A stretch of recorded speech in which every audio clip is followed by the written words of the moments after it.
Yes. Yes. Yes, director. Woo! Yeah. Hi. But, so, since you were talking about sanctuary for kids, and you mentioned Katie, I wondered if you and Mr. Collins, since he is working Katie as well. What? Sorry? Sorry. Since you mentioned Haiti, I was wondering if you and Misha Collins, since he's worked with his charity there as well, if you guys have talked about working together at some point. You know what? We haven't. But there's a few of us that are running different charities. I can talk to Misha Collins about it. And so, yeah, I think that there's a great opportunity for us to get together and try to do something a little bigger. Yeah. And that's it. Sure, you can have time to think about it, because, you know.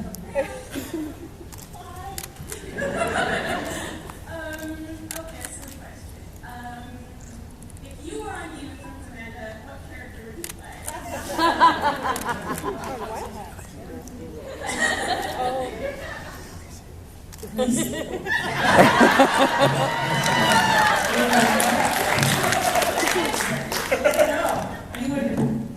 Who hooks up with you? That's what I want to guess. Is that a good answer? Sounds right to me. Great answer. He's not actually playing Drogo. I want to play the imp.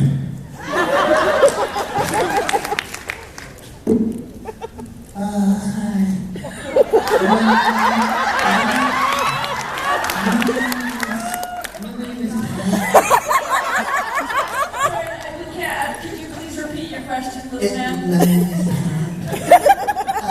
this is a question for Jason first. If I was going to get a photo op with you and I wanted to touch a piece of your body, what piece could I touch and how much would it cost me?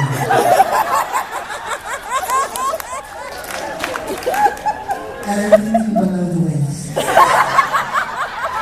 Is that okay? Jason. That's nice to do. That's my Your body could somebody touch in a photo op? I think we all want to. I don't want to be able to second.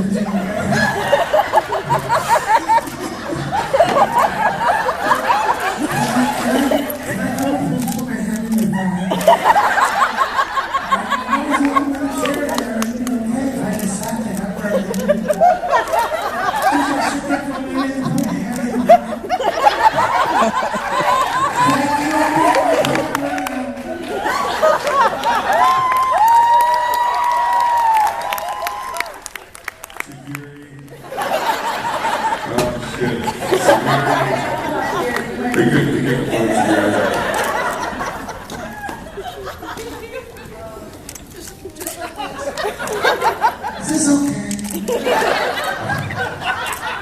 That's okay. I'm just gonna sit here. I'm gonna monitor. I don't mind at all. All right, good. Hi, my question is about a possibility of a theatrical film of Stargate SG-1. She walked away. I'm gonna move over here. Yes. Would you guys be interested, or You know, when the franchise wrapped up, when Universe was canceled, there was talk about doing a movie that put all three shows together, and do a nice little bit. Brad Wright had apparently written something, and then it got kiboshed. So yeah, I don't know. then would there be a possibility for a Stargate / Game of Thrones crossover? That'd be interesting. I would also like to say, all you guys are very attractive. Jason, you're my girlfriend's top 5. Is he on the list? Is he on the list? Who the fuck is number one? Just on the 5 list. Your girlfriend's on my top 5. I hope you're okay with that. Hi. I got to know both of you through Stargate, and I was wondering how much of your characters did you end up taking home? Particularly in your case, Amanda, you played Colonel Carter for a very long time. I was just wondering if it had any influence on your normal My personality. propensity for army boots, perhaps. I think that Sam Carter and I grew up together. We came into our own together, so I think I informed her a lot, and I think she informed me, just in terms of standing up for myself, which I wasn't very good at when I started. Well, I still kind of suck at it, don't I? Really, let's be honest. I suck at standing up for myself, but getting better. But definitely, yeah, you take stuff home. And I think it becomes, if I can use the word, symbiotic, the relationship between yourself and the character. That was a very fine use of the word. Thank you very much. Ooh. Yeah, I think you take a bit of your character home, for sure. But I would take a bit of your character home. No. Okay, good. Just checking. I would take her home. Not here. Yes, ma'am. Rona never got laid, so no, I didn't take that.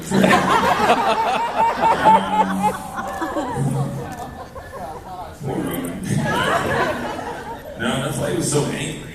I think it would have been funny if you got laid once and then he'd be like, it's a raid. What are we fighting for? Oh, relax. Yeah, literally, if that guy got laid, it was just no more warrior. thank you. Hi. I kind of got a two-parter here. First, Jason, what reses did you film on? Because I spent about 3 years on the Navajo res, and it changed my life forever. Oh, wow, thanks. On the Navajo res is where you were? Yeah, we were actually on the Mojave, so it's the Ahamakov, and we were based out of Eagles, so that tri-state area. Yeah, they took us in and we built language, which is a very dying language. Made some of the pottery like that. We recorded this game called Shinny. That has never been recorded before. Unfortunately, it didn't make the cut because of other people, but hopefully someday we'll be able to get some of those extra pieces out there. But and we kept everything legit, so. Right on. It was an amazing experience. It sure was. Church changed you as well. Second is, what was both of your most memorable experiences in Stargate?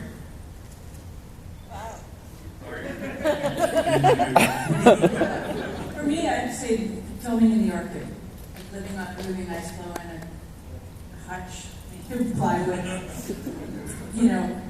pickaxing ice to make water, and but you don't get that kind. And watching a nuclear submarine crash up through the ice, gee whiz, come on, that was crazy. Did you say gee whiz? I did. Get serious, folks. Gee whiz. Gee whiz. I was trying to find some balance between. So people walked away going, that was weird. I really didn't. Golly.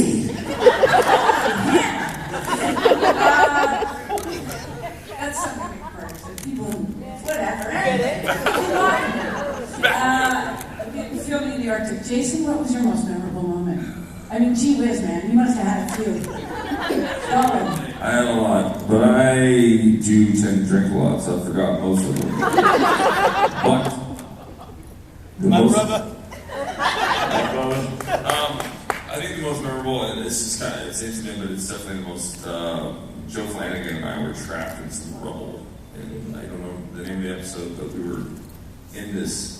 It's covered in dirt and ash and blood and stuck in this thing all day long. And he's one of my best friends. And that day his father, who was very close to pass, and we were in that together. And he just, we had like rebar going, through our legs. We couldn't move. And there was a lot of talk. He pushed on like soldier, and I was there in those moments, and it was really beautiful. And it was just amazing, and obviously hard, but it was definitely the most memorable. Sorry, guys. I'm sensitive. I'm gonna pick and poke it up. I'm sensitive. All right, I'll tell you mine. I'm gonna actually blame you because you were there for all 10 seasons. I auditioned for this show fucking 30 times. To the point where, because you know how hard it was to audition for Stargate? You all that mumble, jumbo, techno, Jaffa stuff. And every time it'd be like hours of prep for an audition. And to the point where I'm like, I'm done. I'm not auditioning for this fucking show anymore. So that was my hardest thing. Every fucking audition I ever did for that show before I got Sorry about that time.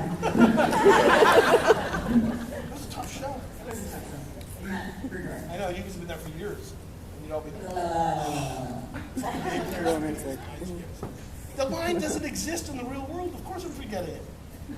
I'm done. No, I'm leaving. I'm upset. Stay with us. I just wanted to say that. Sorry. I'm over that. Okay, hi. Hi, you kind of took my question, so I have a quick new one.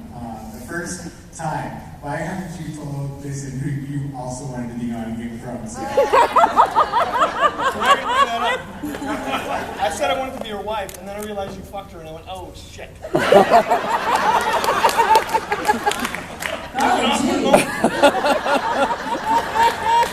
I really gotta go now. Why'd you bring that shit up, man? Why you gotta do that? Hey, mister. Those are the They must know. Like, for men, I thought that was our Okay, what? I know that you're involved in this sanctuary for kids, and I'm part of the 501st, and I think you should probably request some of the 501st because they're really able to help bring attention to charities. Okay. When we got here, we stood by the booth, and a whole bunch of people came over and took some pictures and started browsing, and I think that you'd be able to benefit for that. Sorry, it's not a question. We'll come check it out. Okay, cool. And, Thank you. for Jason, You're hogging the mic. do you get questions about Game of Thrones and Daenerys and all the stuff you guys had to do while filming? So repeat the question and I'll translate. How often do you get the Game of Thrones questions about you and Daenerys in the intercourse? Daenerys. I can't speak English. How many questions do I get about what is us doing it? Yeah. You're so nervous about even saying it. Say the word. Say fuck. Oh man, I'm sorry. There's a kid right there. This is I just saw my dad growing his children's ears. I'm so sorry. Dude, it's my last life. After this one. So sorry, sir. I owe you whatever you want. Come to the table and you can anything you want. I apologize. There should be a disclaimer in the front of the door that says don't come in here. I check for kids before my bed. You get asked the question a lot about your relationship with. Yeah, I do. Did you see how she just did that? Relationship. I love that. Go What on. part of the relationship would you like to know, sir? Questions about that. Because on my Facebook, I was always talking about you guys and wanting you guys together in real life or stuff like that. Oh, in real life? No, she like looks out for my kids. You know, like she's like my sister, which is also weird. Now we're on the same This team. shit just got really awkward. I'm leaving. I'm sorry, I'm out of here. Keep your husband up there. What happened? My sister. Don't judge me. No, we're very, very close friends, and it's that was one of the hardest things to do.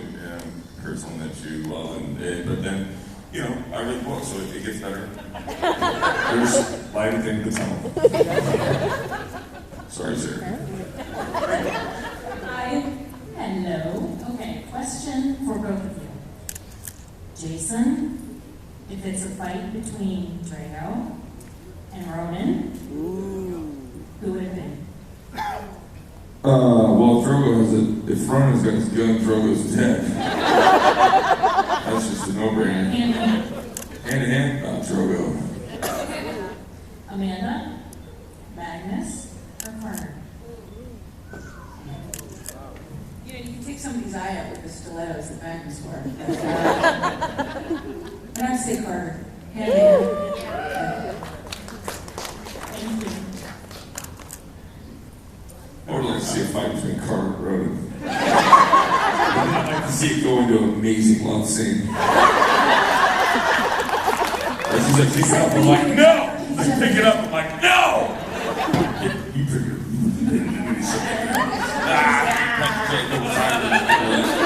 Hair with blood. Sorry, sir. I'm so excited. I'm reading the cards. He's bringing people. This is like, sorry. Actually, I wanted to say thank you for bringing to the screen a female action hero who's also smart. It's pretty exciting.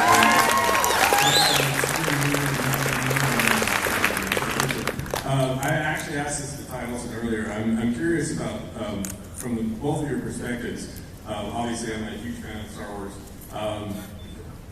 You do a lot of science fiction work, so what's your favorite Star Wars movie and why? I like the first version of the new Star Wars. Or Star Wars, I think Star Trek, sorry.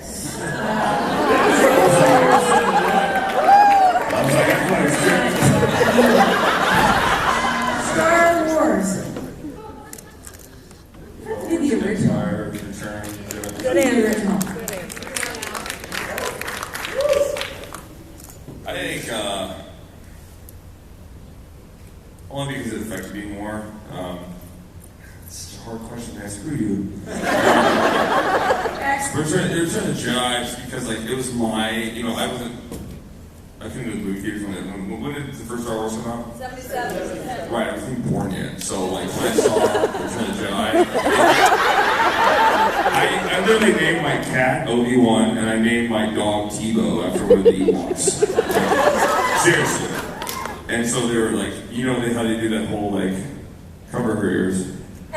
You know how they do the porn names where it's like, what's your street and what's your first dog? My name was Tebow Windflower. Star Wars. So, I'm just kind of like, I love them all. Obviously, the original, but the truth of it is, I'm like, dude, yeah, Return of the Jabba, all this. I kind of stole Jabba to get Drogo a little bit, you know what I mean? Like, Chewbacca. Seriously, it's like, Devada, yes, a little bit of like Fozzie Bear, like, waka waka. Seriously. Jabba and Drogo are homies. Perfect marriage between some great characters. Although I'm not either. Star Wars is such an influential franchise, though. My daughter's name is Olivia B. Kovacs, and I call her Obi-Wan Kovacs. She totally gets it. Great. Hi, my question is for Amanda. You've played different types of scientists in your various roles, and I was wondering what area of science interests you? Biology, actually. It's probably like in high school, that was the thing I was the most interested in. Obviously, I developed a very good taste for physics and astrophysics. Growing up, it was biology. Thank you. Thank you. For Amanda, are you directing anything at the moment, or will you be soon? I'm in the middle of directing a new series called Strange Empire. It is a Western series, takes place 1868. It's the Montana-Alberta border. It's 2 years before the Métis Revolution, and all the leads are women. One is part Native, she's Métis and British, and I mean, it's just the conceit is really crazy. It's this, I can't tell you. Anyway, it's about this town of women that are sort of thrown together and how they, against all odds, create this amazing community. And so I'm super proud of it. The showrunners are women, the producers are women, the writers are mostly women, most of the cast are women, gay women. Pretty cool, but not to say that there's not anything, there's some really cool male characters in it too. Gay women.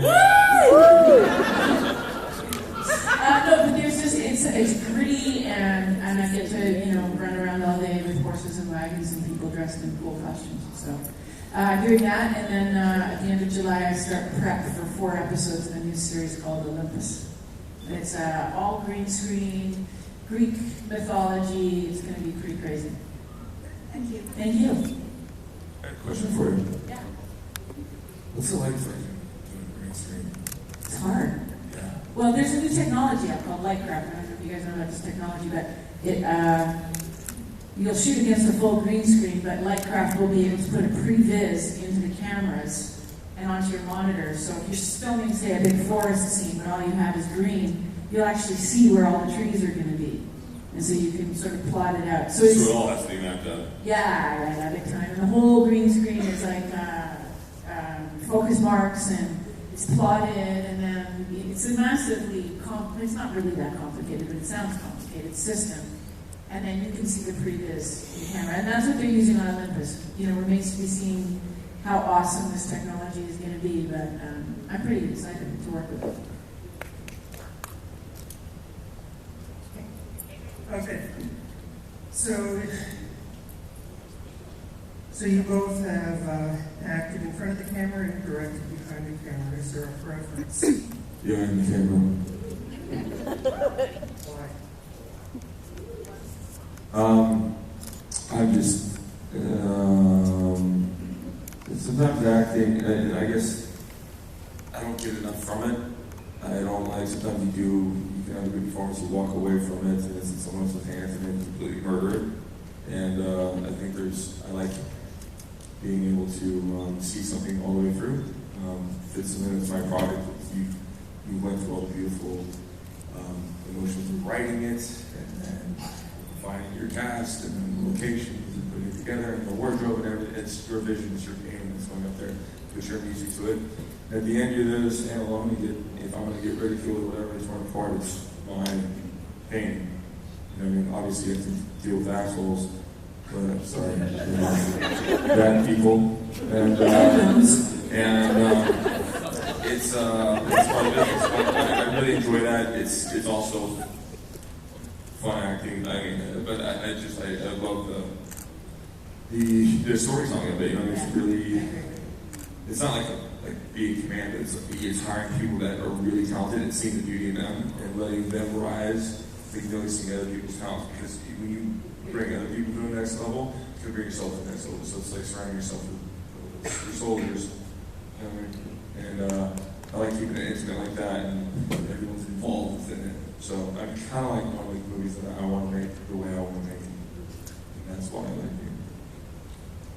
I agree. There's something so much more satisfying about taking a project and going through prep, which is such a crazy time, but you're making the decisions that are going to show up on screen. And again, the collaborative, I love that. I love working with the crew, and I love working with the cast. I still like to act, but again, I sort of envy actors when I'm in the thick of a 12-hour day, and the actors are sitting there hanging out on their chairs and talking or going to their trailers, and I'm like, I used to complain, like, oh my gosh, I have an hour and a half of homework learning all of Sam Carter's lines tonight. And now when your actors complain, I'm just like, yada. But there's something amazingly satisfying about directing and about putting it all together. You should be so ultimately proud of that. Yeah, because it looks beautiful. The truth is, I don't want to play the same thing over and over. I don't want to compare my clone to Drogo or the Ronin. They have certain traits, but I try to play each character differently. You're going to run out of faces at a certain point. There's a lot of stories I want to tell that I can never be in. And that's really what it comes down to, sitting around the fire telling beautiful stories. So I feel like I won't be able to be a part of all of them, and I can as a director. Right. Plus, you can eat more as a director. That's why I put the clothes on.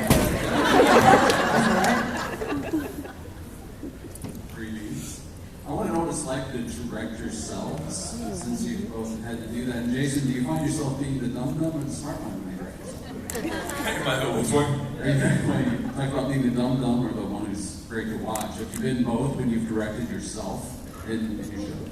Now that you've directed yourself? When you direct yourself, you go back to your trailer and beat the crap out of yourself. Like, stop acting so bad, you idiot, learn your lines. Shut up, you don't know what it's like.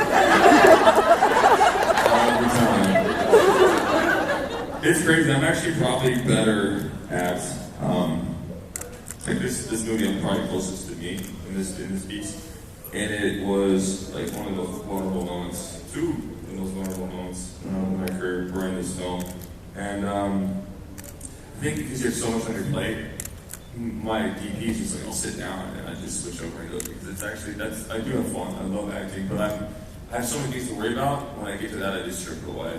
And it's actually pretty free, because it's all on my shoulders, and I don't have to jack myself up. I'm just if you don't stick this, we're screwed, bro.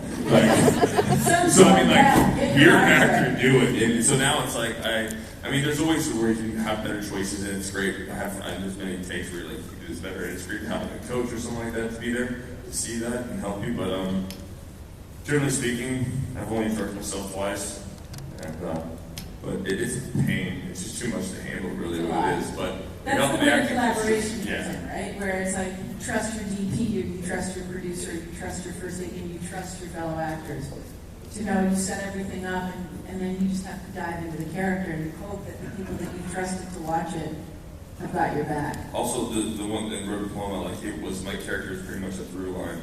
It's not nothing too challenging. Most of the other characters bounce off of him, but he's going from A to B, and so it's not that big of a stretch. It's more putting this together, directing it, editing it, but, like doing all that was like each challenge. So the acting was, it wasn't like this, there's going to be no awards for my acting in this. There should be, but certainly.